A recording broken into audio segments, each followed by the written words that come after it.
the one I spent 31 years in, the military. Here is what it has decided for Afghanistan.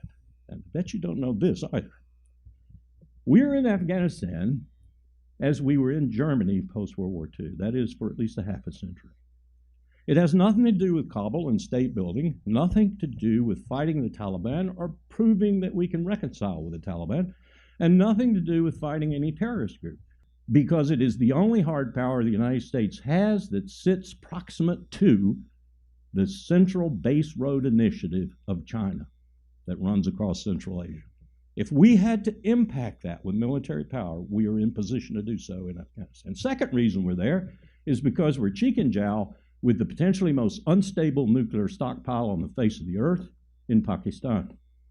We want to be able to leap on that stockpile and stabilize it if necessary. And the third reason we're there is because there are 20 million Uyghurs, and they don't like Han Chinese in Xinjiang province in western China.